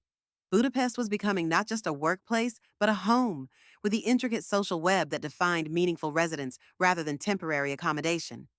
Her most unexpected connection formed with Ava, Gustav and Magda's daughter, who returned to Budapest for a summer research project. Despite their 15-year age difference, they developed an immediate rapport during weekend dinners at her parents' apartment. "You remind me of my professors who survived political transitions," she observed during one of their conversations on her parents' balcony. "Forced reinvention creates distinctive resilience. That seems like an extreme comparison to my situation," Eleanor objected. "Different scale, similar pattern," Eva insisted. "External circumstances destroyed assumptions about your future. Instead of collapsing, you built something new." Her perspective, viewing Eleanor's journey through Hungary's historical lens of adaptation to radical change, offered fresh insight into her own transformation. The parallel wasn't perfect, but it contained meaningful truth. Disruption, while painful, could catalyze growth that comfort never demanded. Eva's biological research focused on ecosystem resilience after disturbance, how natural systems rebuilt themselves following catastrophic events. Their conversations often bridged their seemingly disparate fields, finding unexpected parallels between architectural and ecological restoration principles. "In both our domains," she explained during a walking tour of Jewish quarter buildings Eleanor was documenting, "the question isn't whether we can perfectly recreate what existed before disruption. It's whether we can establish new functionality that honors historical patterns while adapting to changed conditions." This framework, honoring the past while building appropriate adaptations, offered a powerful metaphor for personal reconstruction as well. Perhaps the goal wasn't restoring her marriage exactly as it had been, but creating something new that incorporated valuable elements while correcting fundamental flaws. The email arrived on a sweltering Thursday afternoon in late July. Its subject line deceptively mundane: "Flight details Budapest visit." Eleanor finally arranged 2 weeks away from the office, arriving Bud on August 5th, returning August 19th. "Booked a serviced apartment near the university so I can experience your new life properly. Looking forward to seeing you and discussing our future in person. Love, Richard." The message's casual tone belied its significance. After 4 months of separation following his Prague abandonment, her husband was coming to Budapest not for a brief diplomatic mission, but for an extended stay that would require substantive interaction rather than superficial reconciliation gestures. Emotions collided as Eleanor stared at the screen, anxiety about navigating this visit while maintaining professional responsibilities, curiosity about how he would engage with her Budapest life, uncertainty about her own feelings after months of independent evolution. With just over a week until his arrival, practical questions emerged alongside emotional ones. How much time should she allocate to him versus work obligations? Should she introduce him to colleagues or keep professional and personal realms separate? What expectations had he built about this visit's purpose and outcomes? The team noticed her distraction during afternoon measurements at their newest documentation site. "Bad news from home," Mira asked as they packed equipment at day's end. "My husband arrives next week," Eleanor explained. "He's staying for 2 weeks." Mira's eyebrows rose slightly. "The one who left you in Prague, the same. Interesting timing," she observed, "just as the Dobb Street presentation to international funders approaches." The coincidence hadn't escaped Eleanor. The prestigious International Heritage Fund Committee would evaluate their restoration work during Richard's visit, a crucial opportunity that could secure funding for the project's completion and enhance her professional standing before beginning the academic position. That evening, she mentioned Richard's impending visit during the weekly dinner at Gustav and Magda's apartment. Their reactions revealed the protective bond that had formed over months. Magda's concerned frown, Gustav's immediate offer to be busy with work if Eleanor needed reasons to limit Richard's presence. You've built something valuable here, Isabel reminded her over after dinner coffee on the balcony. Don't forget that during his visit, their concern touched Eleanor deeply while highlighting how her perspective had shifted. In March, Richard's approval had been her primary reference point for decisions. Now, these colleagues turned friends provided the supportive community that validated her professional worth and personal choices. The weekend before Richard's arrival, Eleanor found herself methodically preparing both physically and emotionally. She cleaned her small apartment, creating space for his inevitable presence there while maintaining boundaries. The desk with ongoing project work remained deliberately untouched, her professional domain even within personal space. She reviewed their communication since Prague, noting the evolution from his initial anger through manipulation to strategic accommodation. The pattern revealed a person adapting tactics rather than demonstrating genuine growth, each approach aimed at restoring the status quo rather than building an equitable new relationship. Yet fairness demanded acknowledging her own responsibility in their marriage's deterioration. She had participated in the gradual erosion of her independence, accepting incremental compromises that accumulated into significant self-diminishment. If reconciliation remained possible, it required honest confrontation with these patterns from both sides. Sunday evening found Eleanor sketching absent-mindedly in a cafe near the Danube, Budapest's iconic parliament building glowing across the river. As twilight deepened, her pencil traced architectural details while her mind rehearsed potential conversations with Richard, setting boundaries, expressing needs, evaluating whether their relationship could evolve beyond its established patterns. Your lines are decisive tonight, observed Istvan, pausing beside her table during his evening walk. Magda's violin-playing brother had become an unexpected friend, their shared appreciation for Budapest's architectural layering transcending language barriers. I'm preparing for a difficult conversation, Eleanor explained, showing him the architectural sketch that had unconsciously developed sharp, definitive strokes rather than her usual softer technique. He studied both the drawing and her expression with the perceptive gaze of someone who had survived Hungary's political transitions. Sometimes, he offered in his careful English, we must draw clear lines to make beautiful buildings. Same with life. Yes, his simple wisdom resonated deeply. The boundaries she needed with Richard weren't about rejection, but about establishing structural integrity, creating clear delineations that could support either reconstruction or respectful separation. As she walked home through Budapest's evening streets, the city that had initially represented escape now embodied possibility.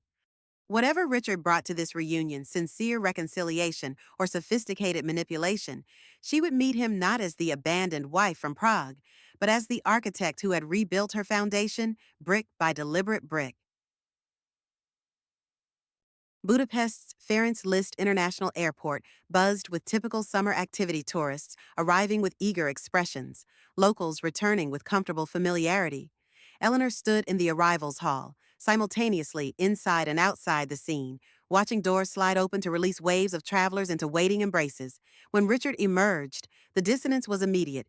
He looked exactly as she remembered, yet somehow unfamiliar, like revisiting a childhood home to find everything slightly smaller than memory insisted.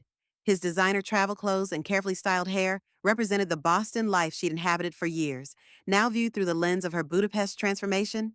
His face brightened upon spotting her, relief visible in his expression. Perhaps he'd harbored doubts she would actually meet him. The embrace that followed felt mechanical, their bodies no longer fitting together with the unconscious familiarity of shared daily life. You look different, he said, holding her at arm's length for inspection. His tone suggested he couldn't determine whether this difference was improvement or deterioration. 4 months will do that, she replied, taking his carry-on as they headed toward the airport exit. How was your flight? The practiced small talk carried them through the airport and onto the train into the city center. Richard filled space with details about colleagues, Boston developments, and his parents' recent health challenges, updates requiring minimal response, while reestablishing their previous patterns of him speaking. Her attending, Budapest revealed itself through train windows, Soviet-era apartment blocks gradually yielding to the grand boulevards and ornate architecture of the inner districts. Richard observed the passing landscape with a slightly detached assessment of a tourist evaluating a destination's worthiness. It's more impressive than I expected, he conceded as they emerged from the underground station into the sunlit square near his rental apartment. Though not exactly Boston's quality of life, the mild dismissal reflected his consistent approach to her Budapest existence, acknowledging it while subtly undermining its legitimacy compared to their real life in Boston. Eleanor let the comment pass unchallenged, helping him settle into the modern serviced apartment he'd selected in a renovated historical building near the University District. "Would you like to rest, or should we get dinner?" she asked, maintaining the polite distance of separated spouses navigating reunion. "Actually," he said, his tone shifting to practiced sincerity as he unpacked a small gift box, "I was hoping we could talk. I brought something for you." Inside the box nestled a platinum pendant, an architectural compass rose suspended from a delicate chain. Tasteful, expensive, and carefully selected to acknowledge her professional identity while reasserting his role as provider. "It's beautiful," Eleanor said truthfully, the craftsmanship evident in the detailed instrument. "I wanted something that represented your work while reminding you of home," he explained, moving to fasten it around her neck without asking permission, a small but telling reassertion of intimacy she wasn't ready to grant. Eleanor stepped back slightly, taking the necklace to examine it more closely. "Thank you. I'll put it on later." His momentary confusion at this boundary setting revealed expectations established before his arrival, that gifts and romantic gestures would naturally reset their relationship to its previous dynamic. When she suggested dinner at a nearby restaurant, rather than the intimate apartment conversation he'd clearly planned, disappointment flickered across his features. The restaurant, a local favorite far from tourist paths, provided neutral territory for their first real discussion. After ordering in her now competent Hungarian, Eleanor noticed Richard's surprise at this evidence of her adaptation to Budapest life.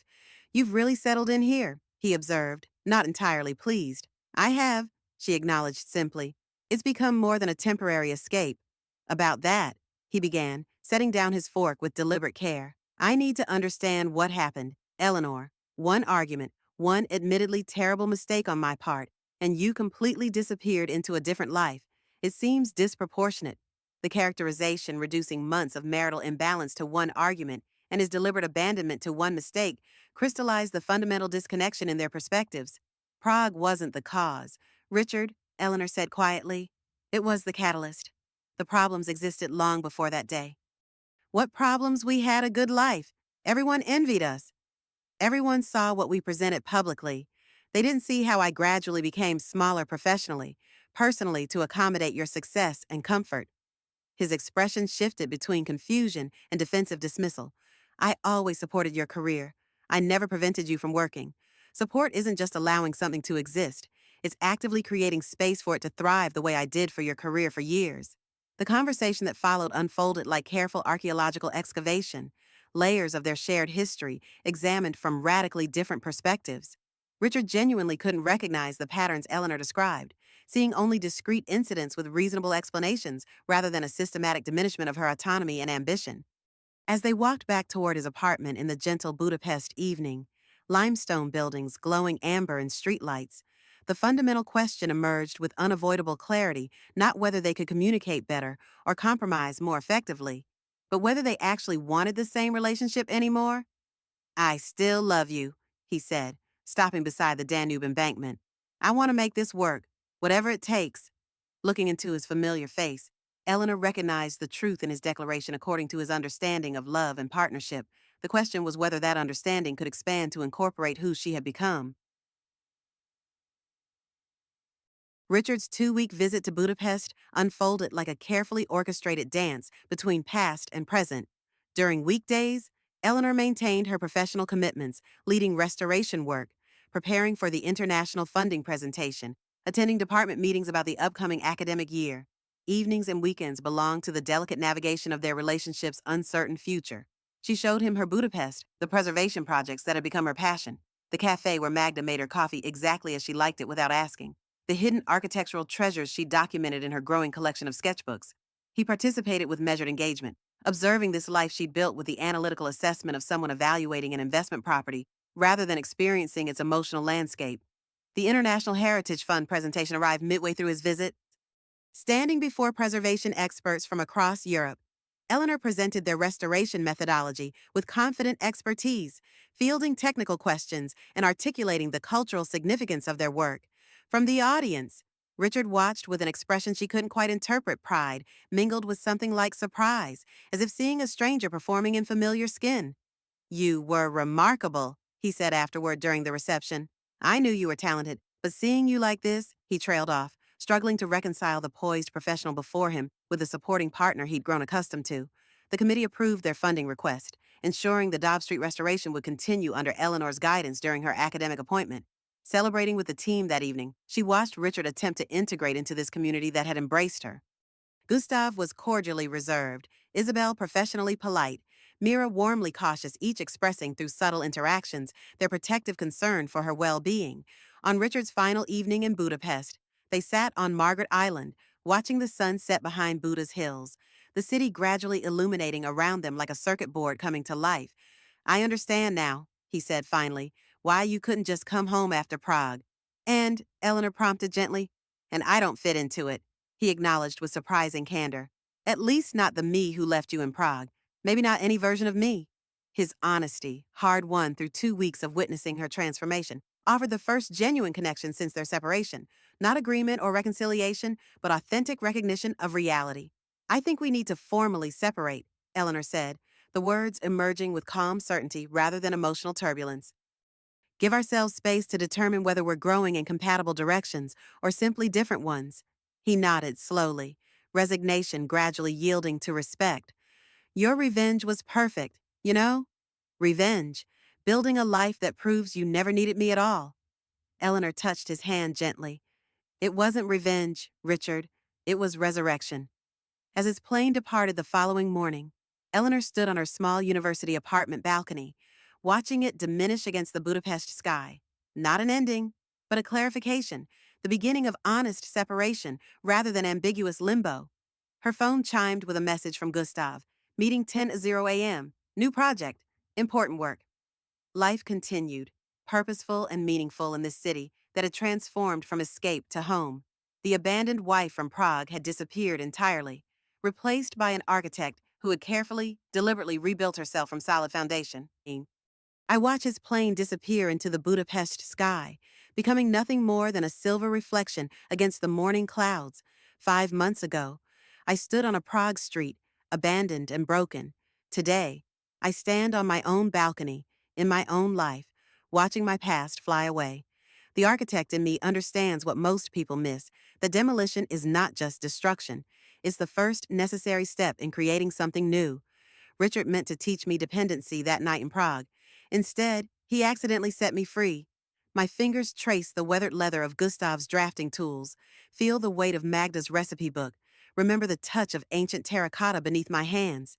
These aren't just objects, they're proof of a life rebuilt from rubble, stone by careful stone. There's something bittersweet in resurrection. You mourn what's lost, the comfort of familiar patterns, the safety of expectations.